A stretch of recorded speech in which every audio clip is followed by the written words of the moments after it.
What up, good people? It's your boy BTG, aka Bust Them Guns. Back at you with another one. So we still testing and tuning on this Match X. We're back out to the range this weekend. I think we got some solid results on this one. Problem's not solved yet, but I think we know exactly where we need to be. So let's get the housekeeping out of the way. We are in a safe and controlled environment. This video is for educational purposes only. We're not selling any firearms, nor are we selling any accessories. We're not promoting the sale of any firearms, nor are we promoting the sale of any accessories. This is just a video going over safety features of a firearm, how to get the best results out of that. All right, so if you're new to the channel, welcome. Appreciate you stopping by. If you enjoy the content, hopefully you hit that subscribe button and come back and see us. If you're a returning viewer, I appreciate the support. Appreciate you being along for the ride, and we're going to keep this journey going. Let's go ahead and clear the weapon. Magazine is empty. Weapon is empty. The mag back in for a safe direction. So, if you've been following the video, we've been mixing and matching with this bad boy, changing out the recoil springs. This was following upgrades. We upgraded the trigger, Atlas trigger, changed the internals in here, EGW ignition kit, and that's mainly it. Changed the mainspring, so that's the 17-pound mainspring in there, and then we polished it up. So, been having feeding issues since we did that. Had minor feeding issues before that, but nothing major. So, was thinking that the issue was with the spring. Last time I had it out, ran it with the 7-pound spring. Didn't think that was enough spring. So, decided to put the 9-pound in. I didn't have them with me then. So, out this weekend, I took the springs with me. So, we put the 9-pound in. We started running with that. So, let's jump out to the range, check out that footage, and then we'll come back in, and I'll kind of elaborate from there as far as where we go in the rest of the video. So, let's head out to the range. All right, so we're back out here with this Match X. Got the 9-pound spring in there. Let's see how it's gonna run. That should be good right there. Yeah, that should be good. So we're gonna top left target, dead center. Jam right off. Got a good start.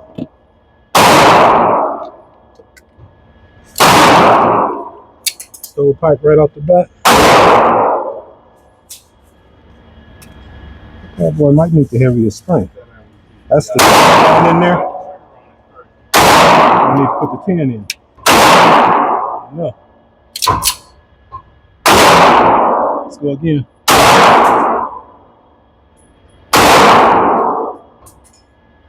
Top left.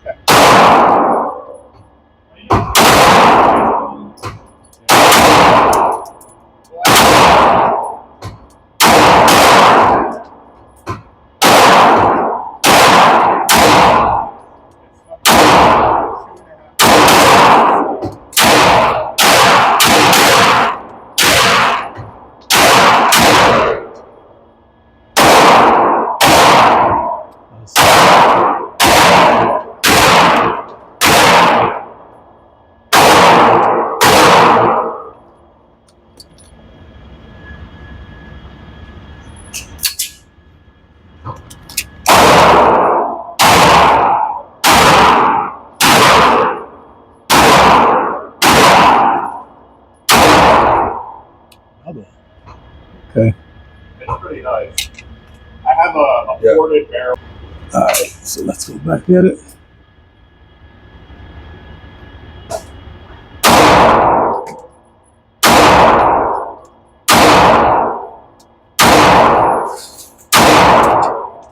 Lock that. We'll keep running.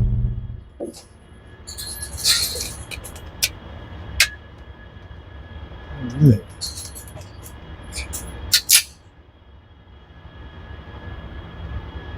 Or might be designed to run with more spring. So let's keep running. Let's go to the top left corner in that same target.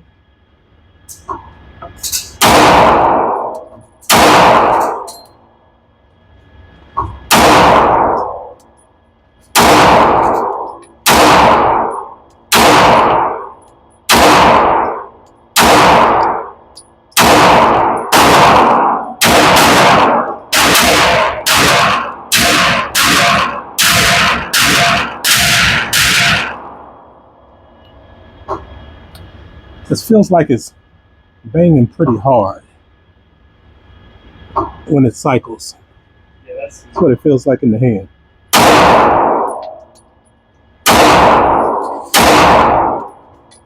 Switch to that top, to the right target on that same one. Okay, so it ran that. Now let's put some double taps on it, see if it's gonna cycle. We'll just go dead center on that same target. It's not really for accuracy, it's just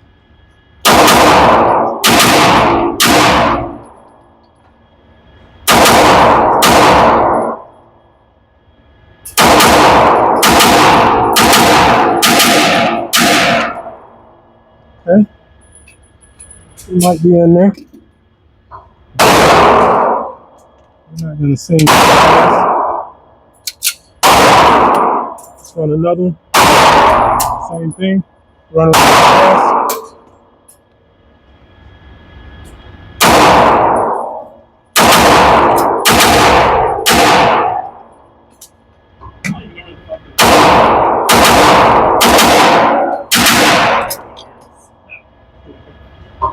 Okay. Now I don't know what happened there, but we partially locked back. So it didn't stovepipe, but it didn't go all the way in the battery.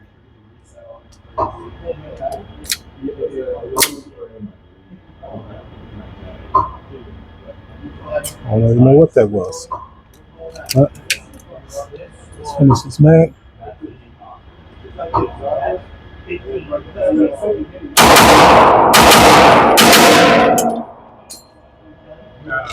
Okay.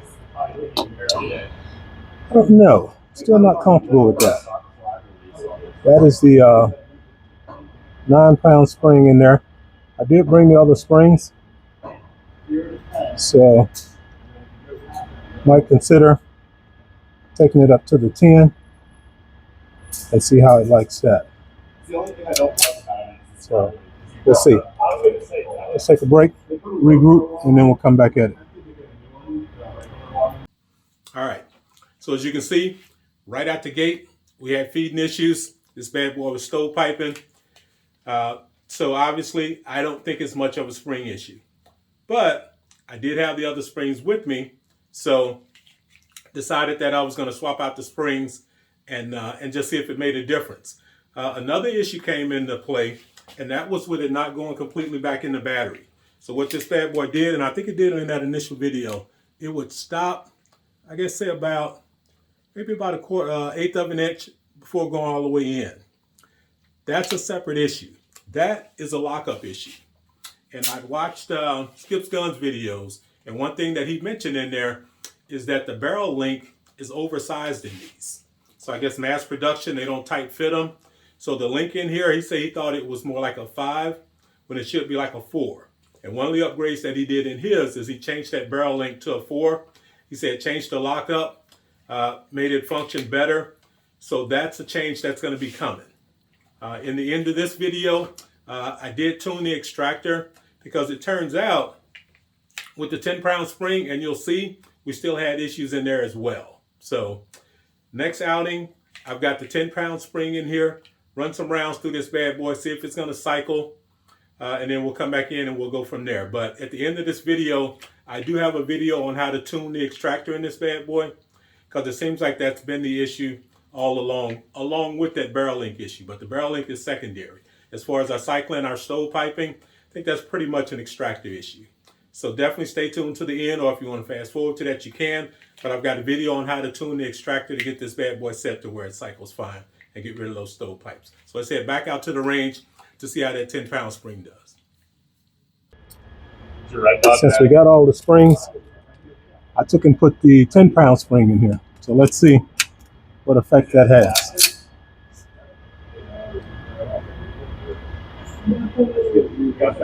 So let's we're gonna go slow and steady first. Let's see if it cycles through. We'll stay on that left target in the top right small box.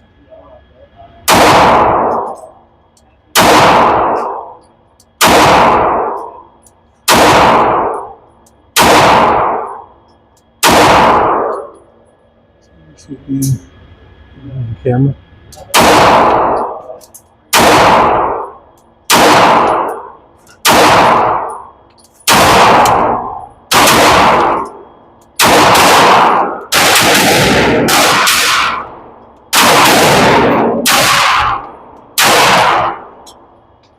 Shooting low. Let me bring it up.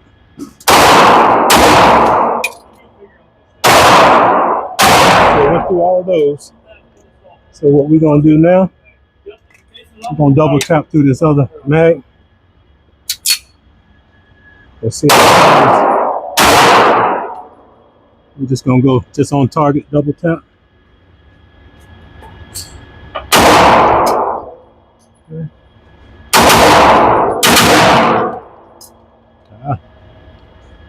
Got another one.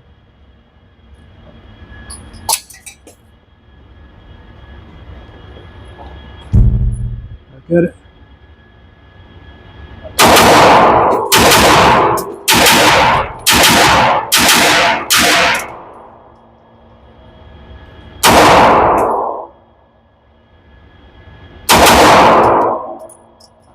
Okay.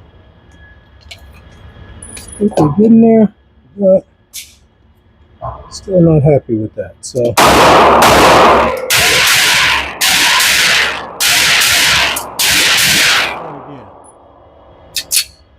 double tap through it.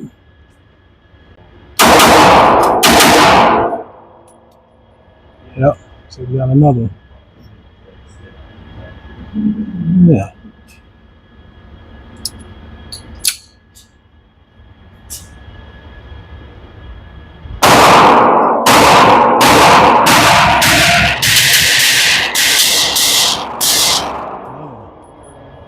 So that heavier swing didn't really help it.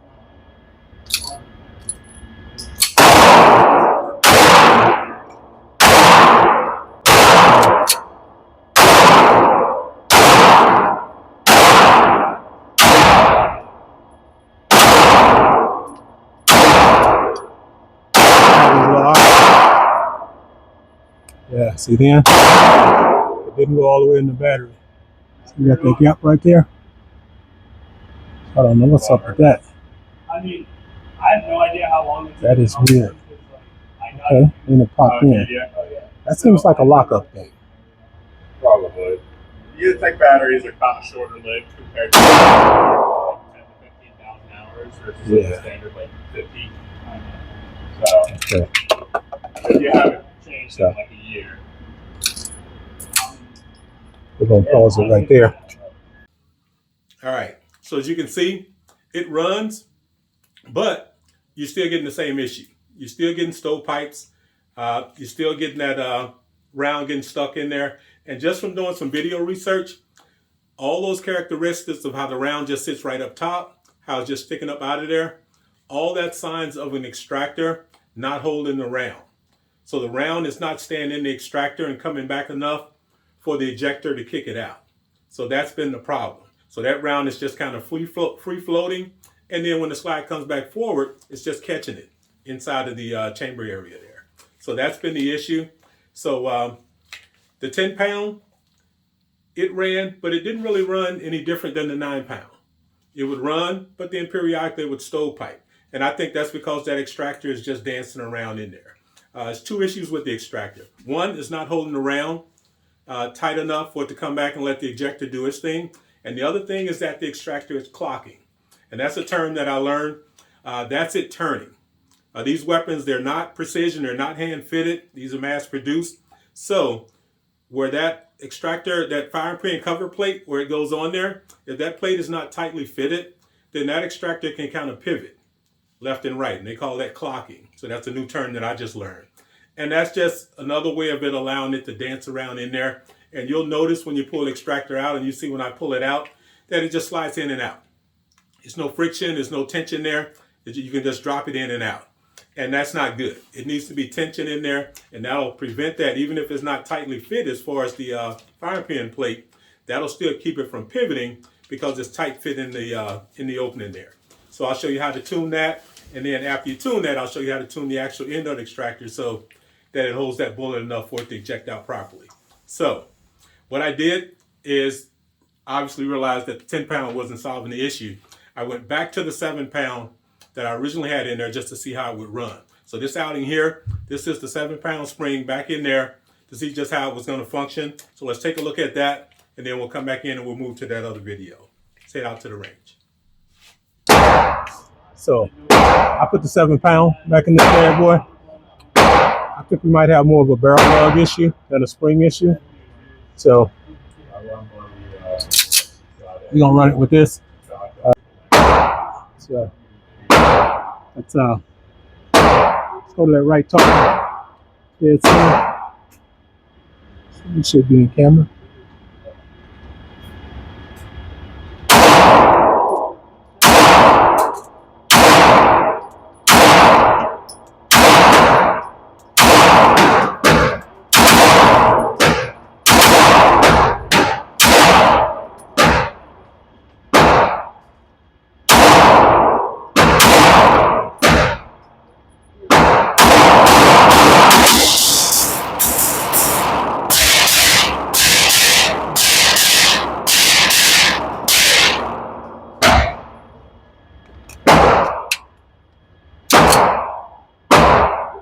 Right on that target.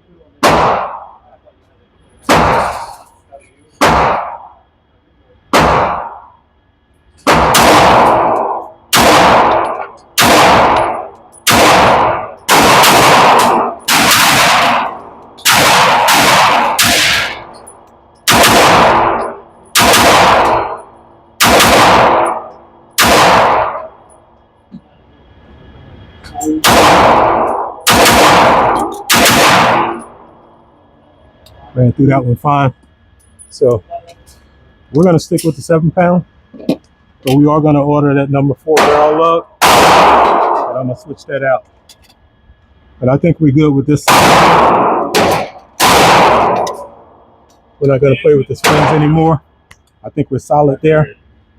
So, all right. So as you can see, it's running with the 7. So I don't think the spring was ever our issue. I think it'll run with the 7, the 9, or the 10. You may feel a little difference, but I don't think you have an issue with it cycling with either one. So I think we're likely going to run the 7, and I may switch it to the 9 if I feel it's being a little too hard on the gun. But I don't think that's going to affect whether it's going to cycle or stovepipe or not. I think it's just going to affect the feel of the gun and maybe the abuse that you're putting on the gun itself. So this bad boy has that barrel link issue. It did a couple more times where you can see it go almost in the battery, and then you can bump it and it goes on in. That's a lockup issue. And that's that lug not being tight, not being precision. So not just not being precision and not just throwing it back in the lockup. You can barely bump it and it will go right on in. So that's a separate issue. But I've ordered a kit that's got the barrel links in there. They give you a number. They got 3, they got 4, they got 4.5. So I'm going to put the 4 in there and see how that fits. If that gives me a tight, snug fit, then we'll be good to go there. And I've already did the adjustment on the extractor, but I got a tutorial in there to show how to do that. There's a few videos out there. Some of them go more in depth than others. Like I looked at the Atlas video, Atlas Gunworks, and they definitely tell you how to adjust it. They don't get into the nuance of adjusting the barrel part, which is the thicker part, and adjusting the end. But I did watch the Fuse and Firearms video, and they get into more of the clocking situation, how to adjust the barrel, which is the thicker part, and how to adjust the end. And there's different spring. There's a spring steel, which is a more tougher steel. You're not going to likely bend by hand, so that's where you're going to have to bring a hammer into play. But I think that's on the older firearms, so they say not too many are being produced with that. On these newer firearms, it's a more softer steel, so you're able to bend it with hand. But still, if you're adjusting that barrel, you're going to need a vise or something to hold it so you can bend that thicker part. But you see in this video, I did the adjustment on it, and I also talked about the barrel link. I showed you that play in there. So the very last video, we'll check that out. It's basically a tutorial on how to adjust that ejector in there, the extractor. So let's take a look at that, then we'll come back in and we'll wrap this up. Okay, so here we go. So we've got the firing pin plate out, and as you can see, make sure you can see that there. The extractor, so can you see that? Here we go. Our extractor, it's in there pretty loose. So it can just pop right in and out. So it's not really any tension on it. And what that means, if you can see how it's turned here already, like I can just spin it.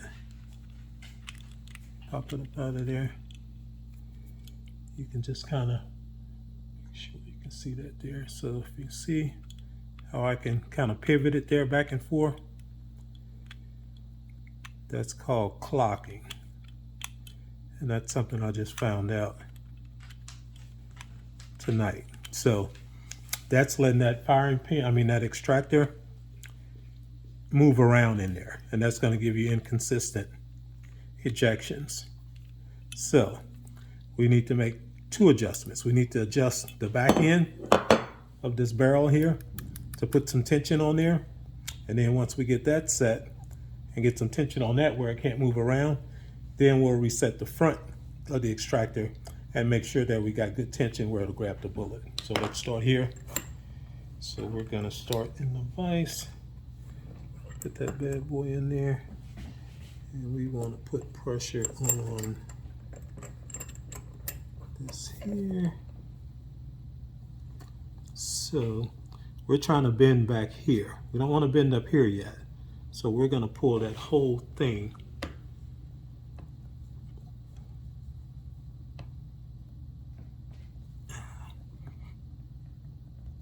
and that's the thick part, so it's not that easy to bend it back there. Let's see if we did anything. So let's put that back in there. And no, we didn't do anything. Let's pop that back out. And we need to get some pressure on that bad boy. Need some leverage.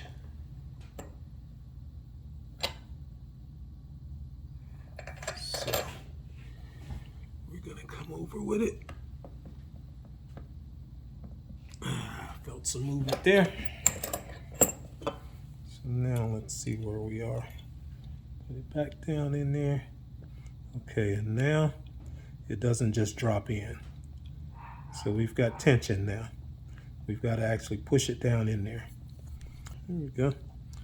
It's good and tight in there now. So let's see if that'll, yeah. So that'll push through. So let's push that on through. And now that bad boy, we don't have to worry about it clocking now because it's taking pressure to get it in there. So now it's in there. And now we need to see what our tension is like on the bullet. So, let's see. So we're gonna put us around up in there. Yeah. Oh yeah, so now it's really tight now. And that is too tight. So that won't eject there. It's too much pressure. So we want to pull that bad boy back up out of there. And, oh yeah, it's good and tight now.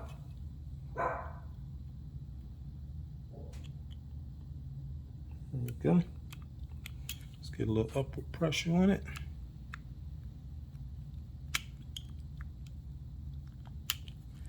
Oh yeah. So now we want to focus on just the tip now. So we'll take some of that pressure off the tip.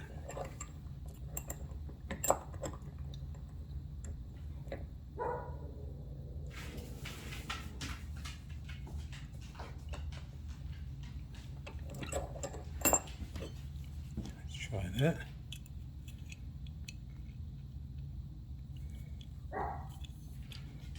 Bad boys. It's nice and tight now.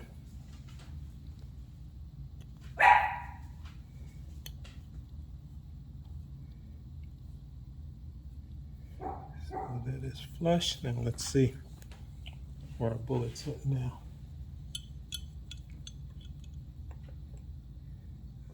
That's still pretty tight. Well, maybe not. feels.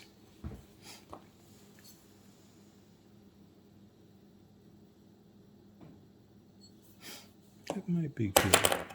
Let's see.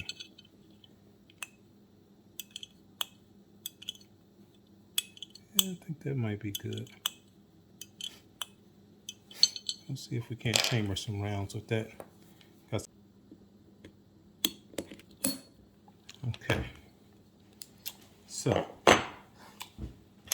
now the other thing that we're looking at, our other issue, is this barrel link. So if you look at this and look at the play you got in there, that is a lot of slop. So that should not be the case. And I was watching Skip's Guns. He said he think these are a 5 and it should be maybe a 4. So I ordered a kit that's got 4, 4.5 different sizes. So I'm going to put something that's nice and snug in here, because that bad boy, that is way too much play. So, well, that's our 2 issues. So I'm not going to stretch that out. Let's get back to the video. I'll see you on the other side. All right. So as you can see, that's a process. It's not really an intimidating process if you do the research ahead of time, just to watch how they do it, and just so you know the goal that you're trying to achieve, so that you're moving what you need to move at the right time. You're obviously going to do the barrel portion first, get that tension on the back end so it's not moving around in the chamber there, and then set the extractor to where it'll hold that bullet, pull it back, and let that ejector do its thing as far as kicking it out of there. So I think we are set as far as our stovepipe issues. Time will tell. That extractor, those barrel links should be in this week, I'm thinking. So I'll put that in there. I'll swap that out. And then we'll head back out to the range with this bad boy with the 7-pound spring, with our fresh adjustment on that extractor and with the new barrel link in there. And I think we'll be in business. So it's a process, but I don't mind putting the work in. It's a learning process for me. I'm learning a lot in the process. These 2011s or double stack 1911s, whatever you want to call them, it does take knowledge to get these bad boys to function, but it's enough information out there to where if you do the research, if you're a do-it-yourself guy, then you can get it done. Obviously you can pay someone that's got much more experience to do it, but if you don't mind getting in there and tinkering with it, you can get it done yourself. But I'm not going to hold you. I don't want to make the video too long. It's already stretched out far enough. So it's your boy BTG, aka Bust Them Guns. Check me out on other platforms at Bust Them Guns, Instagram, Facebook, as well as Rumble. And stay tuned for the follow-up. And I think we're going to be in business on this bad boy. How?